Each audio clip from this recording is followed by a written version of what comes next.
So,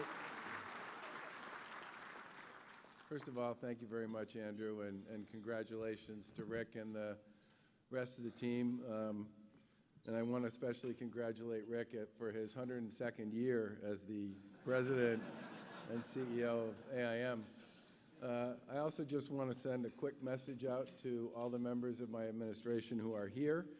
I'd like you all to be gathering over there at the table in the far end of the room after the meeting is over so that we can have a cabinet meeting. You're a very hard bunch to get into one place, and since you're all in the same room, can't blame a guy for trying. Let me just start, first of all, by thanking AIM for all that you do for the people here in the Commonwealth of Massachusetts. When an organization's been around for 102 years and has a track record to go with it and continues to be one of the strongest and most important voices here in Massachusetts, excuse me, I knew that was coming. It says something. It says something about their membership, it says something about their leadership, and it says something about their ability to adapt and adjust to the changing nature of the times, the economy, the community, and the Commonwealth. And AIM, over and over and over again, over the course of its history, has been able to continue to play a leadership role representing employers here in Massachusetts and working for a stronger and better economy here because they've been really good, you've been really good, about figuring out where the corner's going to turn, where the next issue's going to be, and building on that. The other thing I would say, which I believe is also fundamental to AIM's success, is its ability to speak candidly and forcefully and straight about the issues that it cares about. And I think a big part of AIM's credibility on many issues is built on this notion of straight talk and a willingness to collaborate, and a key ingredient in just getting things accomplished here in Massachusetts. 102 years, that's a long time, and you should all be really proud of it. And while I was giving Rick a little bit of a hard time about how long he's been in the driver's seat, I just want to say, on behalf of the Commonwealth, Rick, how much we appreciate your support and your leadership and your guidance over that very long and successful period of time that you have been in the driver's seat here at AIM.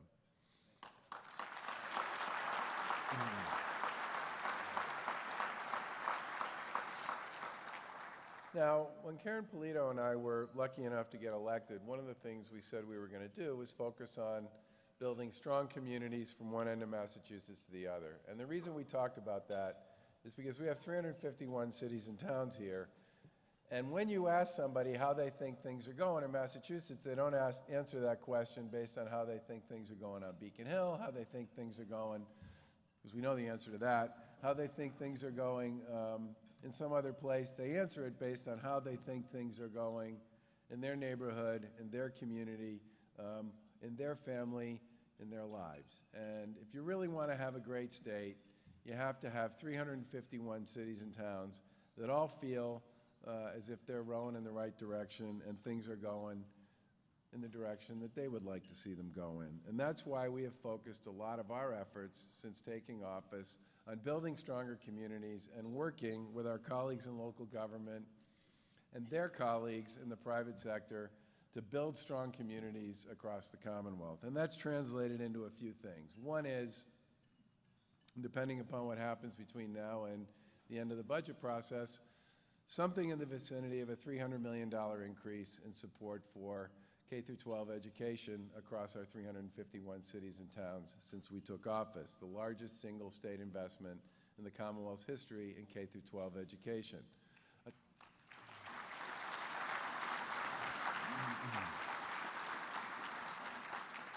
Along with that comes a continued focus on excellence, and as many of you may know, the Board of Elementary and Secondary Education just announced what they're calling MCAS 2.0, which is a Massachusetts-built, Massachusetts-directed, next edition, next generation set of assessment tools and curriculum frameworks to ensure that we maintain our leadership position, not just in the way we fund K through 12 education, but the results we actually achieve.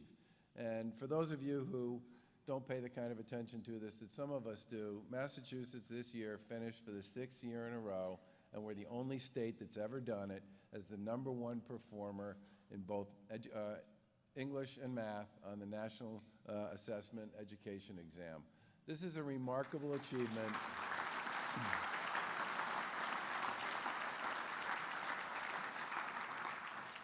This is a remarkable achievement, and it's one that parents and kids and administrators and teachers and businesses and communities and the Commonwealth all deserve an enormous amount of credit for. I served on the Board of Education when we put all this stuff in place back in the 1990s. And I remember at the time there was a lot of chatter about whether or not it would work, whether or not it would matter. We'd been through education reform many times before, and it had never really seemed to stick. And one of the things I think has been particularly important about this is over the course of more than 20 years, through tons of governors and school committees and boards of selectmen and city councils and city managers and mayors and state representatives and state senators and all the rest, people have persevered on this one. And I think in some ways the success that we've achieved economically, you can tie back in many ways to the success of those education reform initiatives of the 1990s. We've also been very aggressive about finding a different way to work with our colleagues in local government on getting better and smarter. And historically, the way the state's done this is the state has said to cities and towns, do this. We're not going to give you any money. We're going to hold you accountable for it. Have a nice day. Now, if you think that generates the kind of response out of local government you would expect it would generate, you would be correct. So our approach to this was, here's a list of best practices. You can do some of them or none of them. If you choose to do some of them, we'll work together with you to get those done. We'll provide technical assistance and guidance. And if you choose to bid on state grants and contracts, we'll give you points for that if you actually participate in the program. The Lieutenant Governor spent a lot of time on this initiative. It was built off our first executive order, and we now have 280 of our 351 cities and towns in Massachusetts working on 650 best practices on a collaborative basis with us, and they are all about making these communities stronger, better, faster, more effective, and more efficient at what they do. And Karen has promised me that by the time we get to the end of our term, all 351 cities and towns in Massachusetts, one way or another, will have volunteered to engage in best practices. We're not going to tell them what to do. It's all going to be voluntary. But the point here is if you want to have great communities, you have to create a framework and a set of tools and expertise that can help them get there.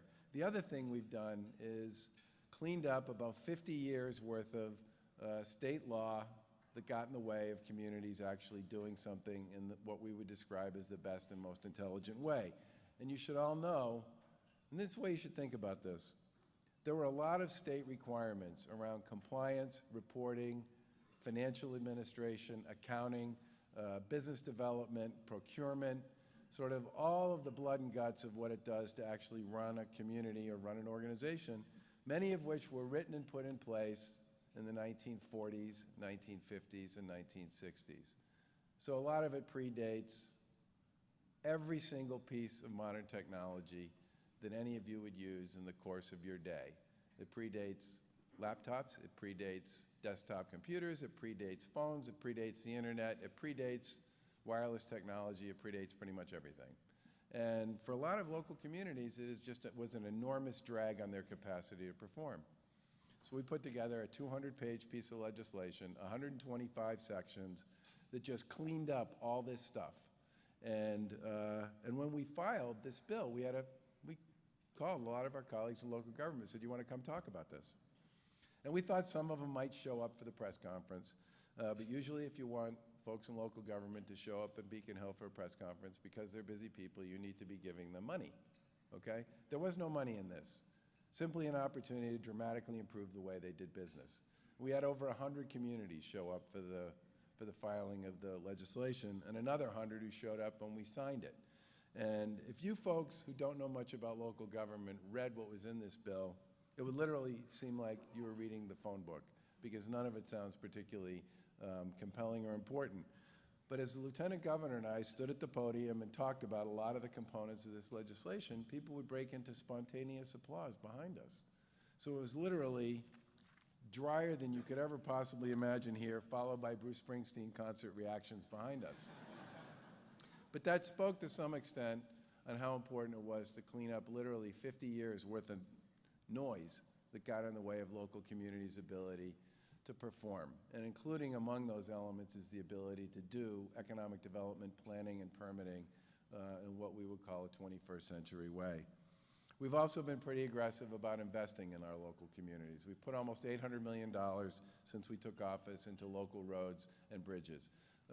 And I think in some respects, every time we come out of a winter, I always drive around and say to myself, 800 million doesn't seem like enough.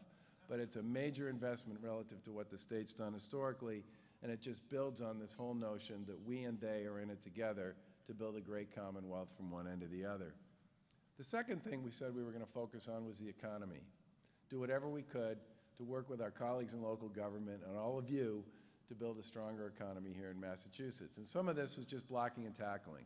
We went through a big reg review project where we got a lot of feedback from a lot of folks in this room, a lot of feedback actually from our city and town colleagues, a lot of feedback from educational institutions, and took a look at our 1,600 regulations in our code of regulation, eliminated about 250 of them, rewrote about 500 of them, and left about another 600 or 700 as they were. But this is one of those things that we should probably be doing every couple of years. I mean, reg review is a little bit like cleaning out your basement. You should probably do it every couple of years. Most of us only do it when we move. But the bottom line is there's always opportunity to make it easier and simpler and frankly, to take advantage of modern technology and other changes to make sure that we're doing the kinds of things we need to do to make it possible for you to be successful here in the Commonwealth. We also got very aggressive about investing in our businesses and in our communities and did a lot of that through a number of means and mechanisms, and I'll talk about three. One was we're the first administration to ever invest directly in our vocational and technical schools. And the reason we did that was because over and over again we were hearing from our colleagues in the business community that we have a skills issue, and a big part of that skill issue lands in what I would call a lot of the places and spaces where voc tech schools play very well. And we've put almost $40 million into capital upgrades, mostly equipment investments that either modernized existing equipment or invested in expanding existing programming that they already had deep ties to the employer community on, or for new programs that they were hearing over and over again from their colleagues in the employer community that they needed to be doing to prepare people for the jobs that were available in their communities. And I continue to believe that furthering our efforts in investing in those career and vocational and technical schools is a great way for us to help you deal with the skills gap and the skills issues that you face as employers. And if all goes according to plan, at some point those voc tech schools are going to be issuing associate's degrees as well, because many of them have, by the time their kids are seniors, they're already working almost full-time with a lot of the folks that they would like to be working with when they get out. And if we can just create a runway where they just keep playing right on through until they get that associate's degree, they would keep doing it, and I think it would work really well for the employer community and to be the kind of thing where you and they could work together to ensure that they continue to develop the skills that they need to be successful, and those skills are available to serve you and to serve your customers and your organizations. We also put a tremendous amount of time into building on our energy platform. And Secretary Beaton is here. I know he spent a lot of time with the folks at AIM. And I want to give AIM credit for a lot of things today, but one thing in particular is AIM's role in crafting a comprehensive energy program here with solar and wind and hydro was enormously important to getting that done. And I really do believe that we have the ultimate win-win here, where we're going to be able to deliver a big improvement in our carbon footprint, a diversification of our energy portfolio, and at the same time, a more competitive energy portfolio and electric portfolio than we had before. And AIM's work on creating a sustainable, affordable solar program, its work on helping us craft the right kind of hydroelectric program, and its work on helping us with offshore wind made an enormous difference in our ability to get this over the goal line and get it done. So to Rick and your team, thank you very much for your work. Your voice on this one, the voice of the business community, was incredibly important to framing this in a way that worked for you and worked for the Commonwealth. Bravo.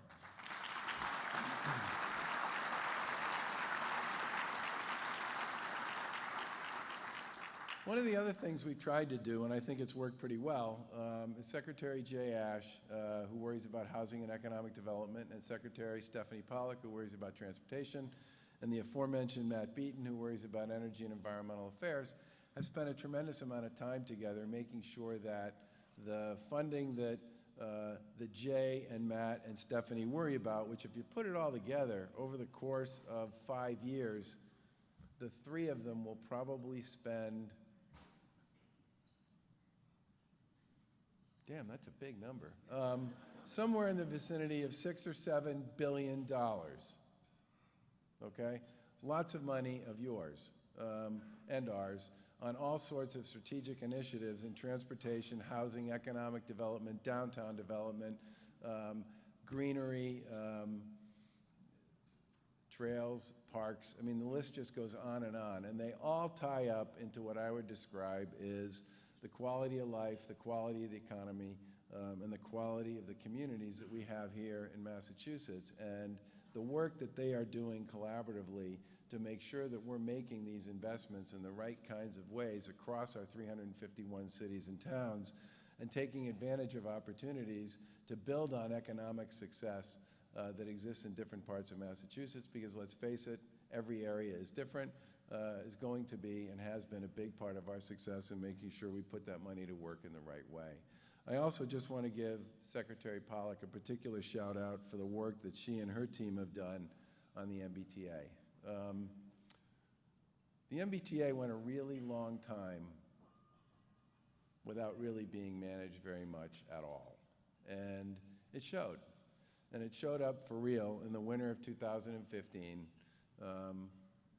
when 21 days after Karen Polito and I took office, it started to snow, and it snowed for 28 days out of the next 30. The temperature never got above 30 degrees. The MBTA stopped running for a while, and I really wondered why it was I wanted this job in the first place.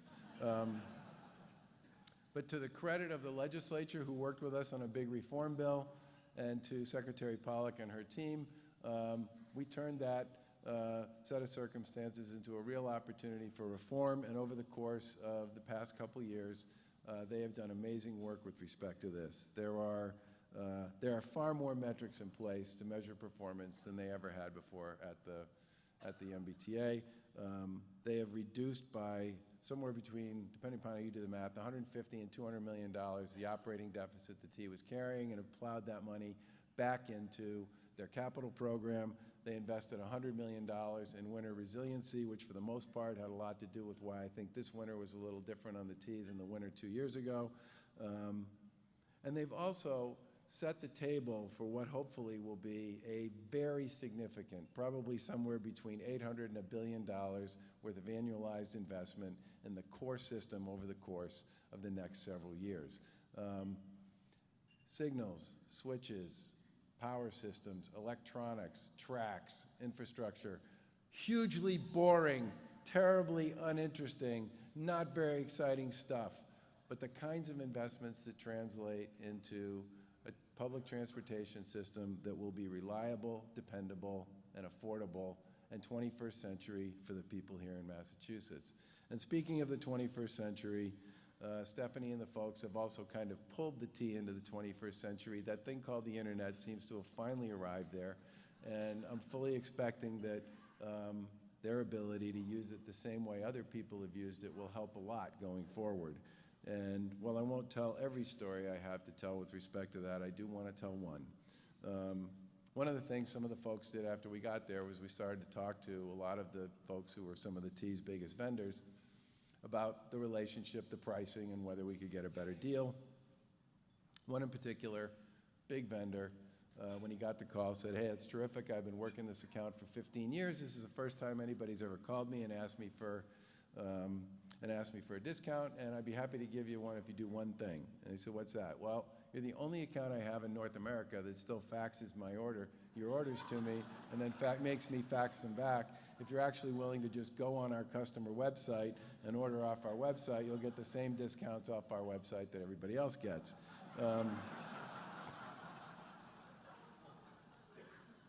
I could go all day on those. The T never really had a conversation with the Commonwealth about whether the Commonwealth's contracts on the same stuff the T buys were better than theirs. They're now buying a bunch of stuff off the state's contracts, which turn out to be much better than theirs, thereby saving millions of dollars and not worrying about that stuff anymore. All of the shift scheduling historically was done in something called the shift scheduling room, which literally had a wall like this that had all of the routes for next month. Big paper spreadsheet all the way around the room. And you went in and filled it in based on your seniority.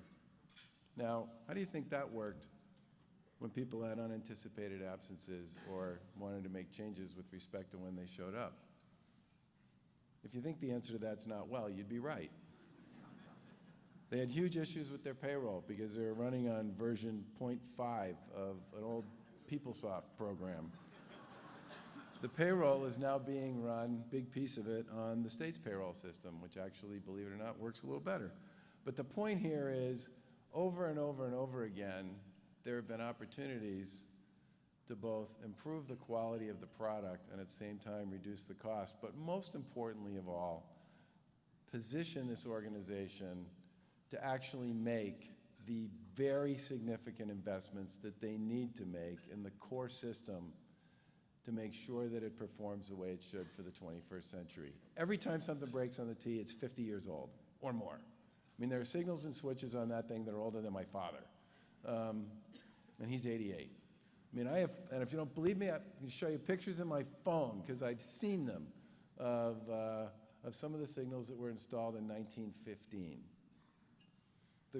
A lot of the trains that were running and stopped during the storm in 2015 were running during the storm in 1976. Now those are going to start to get replaced. And pretty soon, how many of the buses would replace a third of the fleet? A third of the fleet on the buses is new. If you've been on one of the new buses, you know what I'm talking about. They're a gigantic upgrade from where we've been. But my big point here is to make the kinds of strategic investments we need to make in the T, and we need to make them, no doubt. The first thing is you got to get your house in order, otherwise you won't make them in the right way and they won't work the way they're supposed to work, and you'll end up with a similar set of problems. I do believe we're getting to the point where we will be positioned to make the investments in the way we should, and you should start to see big benefits from that on a go-forward basis, and done in a way that is respectful not just of the riders but also of the taxpayers. Remember, if you never ride the T, you're still spending $1 billion a year on the T through your tax base, and that's an important thing we should never forget. One of our other big initiatives, just make stuff work, okay? Quick story about the registry. By the way, let's see a show of hands. Who's been to the registry lately? All right, now your hands are up. I want you to keep them up. How many people had to wait more than an hour? Huh. Well, how long? 3.5. When did you go? What were you doing?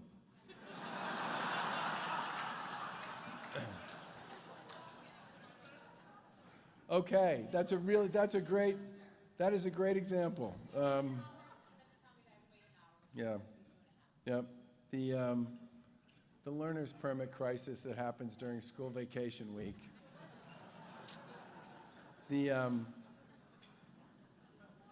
It's not where it should be completely, but let me say this. Did you see how many hands came down when I said that?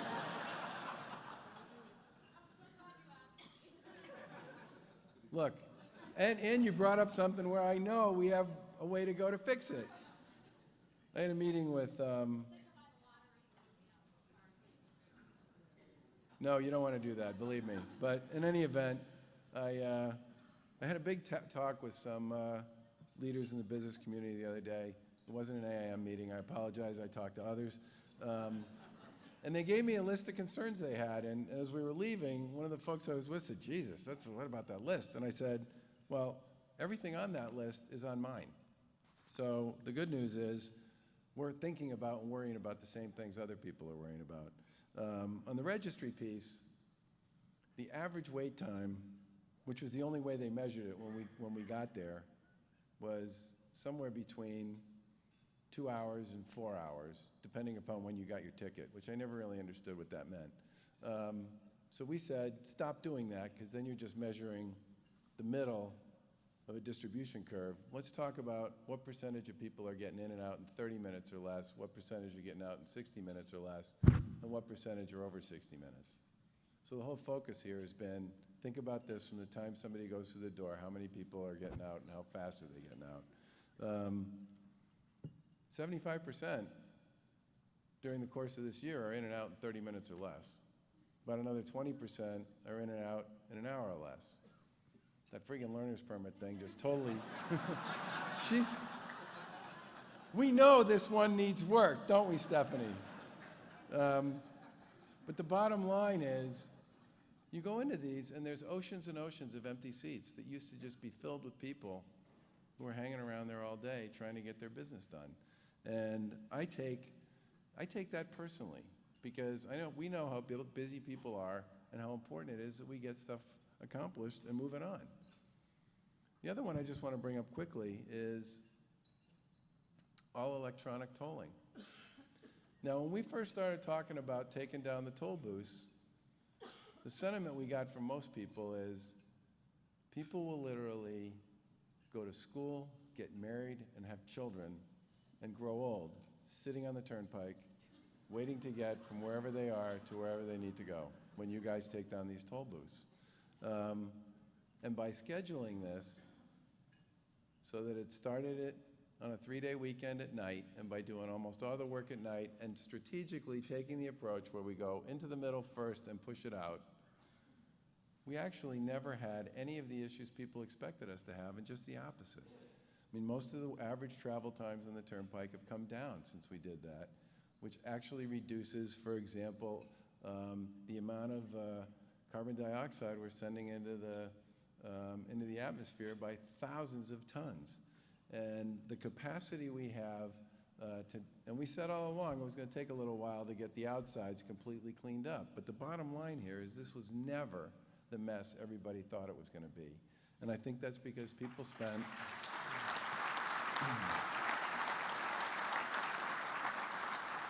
a lot of time chewing on how to get it done. And the one other thing I want to mention on the make it work piece is the health connector.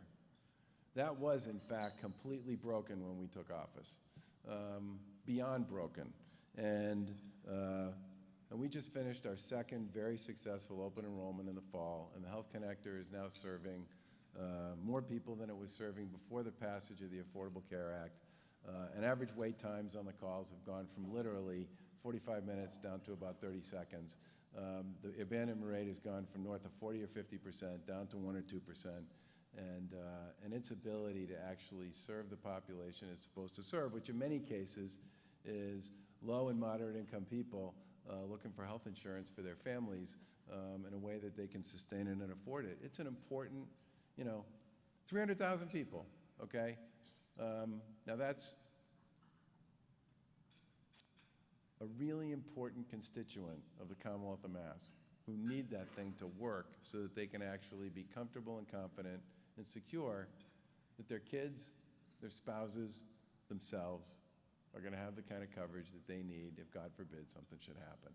And I give Luis Gutierrez and the crowd over there who took that assignment on, knowing full well that it was one of the biggest balls of twine that anybody was going to have to unravel, tremendous credit for getting it done. The final thing I just want to mention is Karen and I also talked about being collaborators and working on a bipartisan basis. And we weren't kidding about that. If you look at a bunch of the folks we brought into our administration, they cut across the political spectrum. We have Democrats, Independents, Republicans. We didn't really spend a lot of time worrying about the letter at the end of somebody's name. We just wanted the people who were best suited to do the job. And we also wanted people who understood it was important to listen and learn and solve problems. You know, transmitters are nice, but receivers sometimes work a lot better. And, you know, my mom always used to say that you have one mouth and two ears for a reason. You're supposed to listen a lot more often than you yak. And I think in some ways one of the great things that happens when I'm out and about is people say that the folks on our team are good listeners. I can't think of a more important skill for a public official than to be a good listener. Because if you're not a good listener, you don't grow. I've said this many times that I'm 60 years old. I think I'm smarter than I was when I was 35, but I would argue that a lot of the knowledge and a lot of the education that I've gained over the course of the past 25 years or so has come from conversations with people I didn't agree with. There's a tremendous amount of growth that's associated with talking to people whose opinions and whose points of view aren't the same as yours. If you just spend all your time talking to people who you agree with on everything, your capacity for growth is limited. And in public life especially, where there are so many different points of view that you're supposed to be worrying about and thinking about and bringing into the context of how you make decisions, you better be a good listener. Because today's foe is tomorrow's friend, tomorrow's foe is the next day's friend. And you will, in the end, be better if you continue to learn and to grow and to accept the fact that you don't necessarily have the right answer all the time on everything. You know, I campaigned when I ran in a lot of places that surprised people, where people were pretty sure I wasn't going to get a heck of a lot of votes. And I did that for two reasons. Number one, to send a message that I got the fact the job was about serving 100% of the people in Massachusetts. But number two was to learn. And I met a lot of people who literally said, I have never met a Republican before. I've seen them, I know they exist, I've seen them on TV. You don't seem to have a horn or tail. But geez, I've never met one. It's really interesting. And I learned a lot from these conversations, and they made me a better candidate, and I would argue have made me better at what I do now. And I know Karen feels the same way.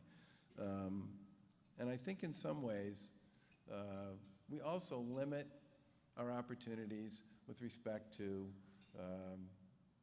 our capacity to build coalitions and to see around the corner and to gain knowledge if we can't figure out how to walk in other people's shoes. And in this day and age where so much of what goes on in public life is a he, they, we, they, us, them, purely partisan game, I take tremendous satisfaction in the fact that we get along really well with our colleagues on both sides of the aisle in the legislature.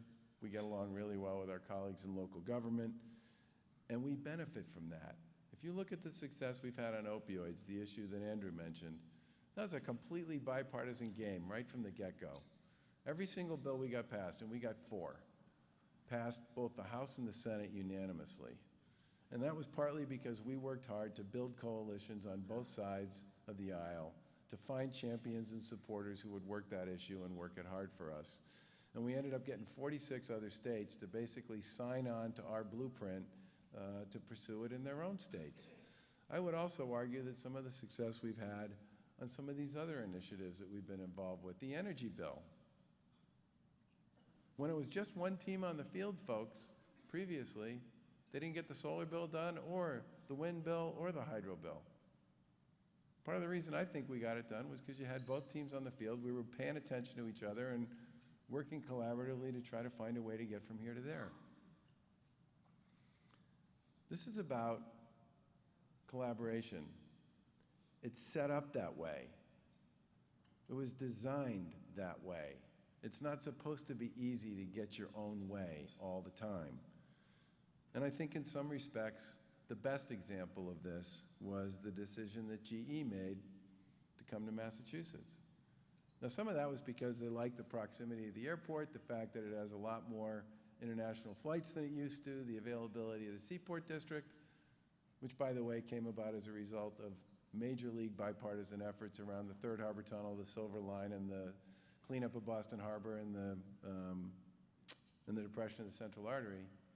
They love the colleges and universities, the research infrastructure, but they also really like the fact that the mayor of Boston, a Democrat, and the governor of Massachusetts, a Republican, and their teams seem pretty well committed to working together on whatever the issues were that GE might deal with if they chose to come to Massachusetts. And they told us that in a lot of the places they talked to, they couldn't even get people in the same room, much less on the same page about what was possible.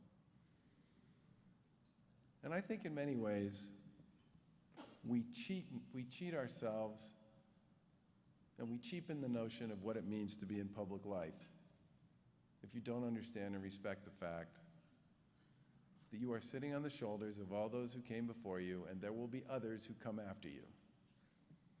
And in the end, you will be measured not on how many things you opposed, but how many things you got done, and what kind of job you did enhancing and improving the quality of life and the experience for all the people of the community you represent, and not just the people who happen to be on your team. And I can tell you this, we will continue to strive to be good listeners for as long as we are in these jobs, because that's the way we're built.